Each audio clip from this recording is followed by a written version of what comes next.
Halo, assalamualaikum. Welcome back again with me. Semoga kabar kalian selalu dalam kondisi yang baik ya, guys. Oke, di kali ini di Rudi Bicara kali ini, saya pengen ngomongin soal politik ya.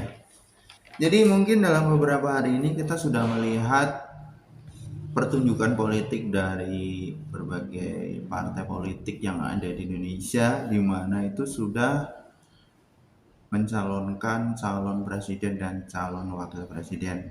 Barangkali kalian juga salah satu simpatisan atau relawan atau pendukung ya dari bakal calon presiden atau bakal calon wakil presiden tersebut. It's okay, karena memang itu merupakan bagian dari hak demokrasi warga negara Indonesia ya untuk memilih kandidat yang memang cocok dengan pilihannya.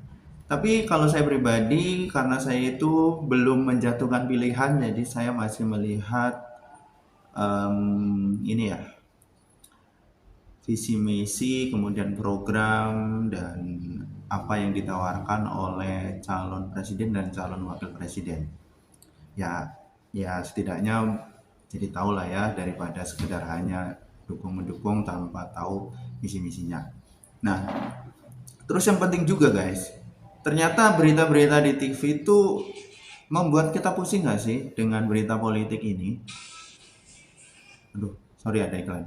Ya, karena bagaimanapun itu kalau kita mendengar berita politik itu langsung dari apa kubu ini ngomong apa, kubu itu ngomong apa. Tapi sejujurnya kita itu sebenarnya kalau melihat dan menonton berita politik ya, harusnya itu jangan terpancing karena itu memang bikin pusing.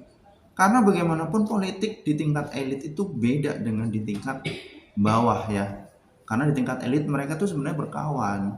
Jadi politik kan selalu seperti itu ya. Apa yang dibicarakan, yang disampaikan di depan publik itu beda sama yang di belakang ya. Jadi jangan terjebak oleh situasi yang membuat kalian itu sebenarnya pada kefanatisan yang akhirnya saling menghujat, saling mungkin membuka fitnah, membuka aib, membuka fitnah dan sebagainya. Pokoknya jangan ikutan lah. Positif-positif saja, kita lihat aja programnya seperti apa yang kira-kira cocok. Kalaupun itu tidak masuk ya, setidaknya kalian tidak menyebarkan hoax, berita fitnah atau apapun kaitannya dengan pasangan yang lain. Itu yang pertama. Nah, tapi tahu nggak sih kalau ternyata dengan adanya politik ini, saya tuh jadi hafal nama-nama pengamat politik yang sering tampil di TV. Siapa aja ya? Satu biasanya M. Kodari, yang kedua Hanta Yuda, yang ketiga Adi Prayitno, yang keempat siapa lagi ya?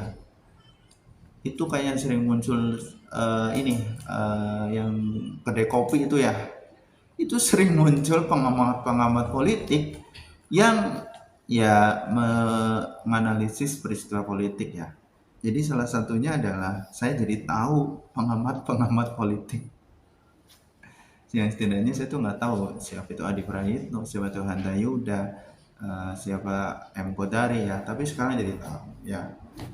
Jadi ya pokoknya orang boleh bebas memilih calonnya, boleh mengikuti apa kata dari pengamat politik, tapi yang pasti nanti kalian yang memilih, kalian yang menentukan, rakyat yang memilih, rakyat juga yang menentukan. Jadi kita slow-slow aja lah, ya jangan terjebak kepada fanatisme, apalagi menyebarkan berita-berita hoax, fitnah. Pokoknya kita kayak penonton lah.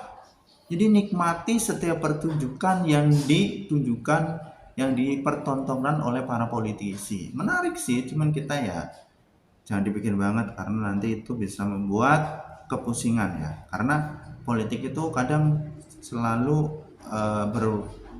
berputar balik atau ya beda lah antara yang disampaikan, antara faktanya seperti apa ya.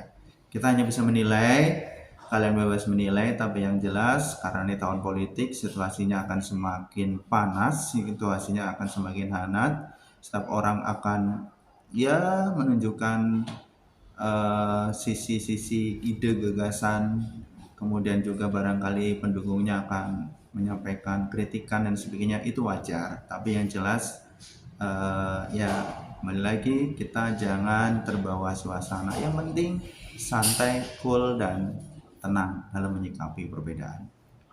Oke, besok kita akan ulik ya fakta-fakta seputar politik. Tapi hari ini saya hanya menunjukkan bahwa saya jadi tahu sekarang para pengamat politik yang sering muncul di TV. Bagaimana menurut kamu? Sekarang situasinya seperti apa? Bisa komen ya di bawah ini. Oke, hanya itu yang bisa saya sampaikan. See you in the next content. Bye-bye. Wassalamualaikum.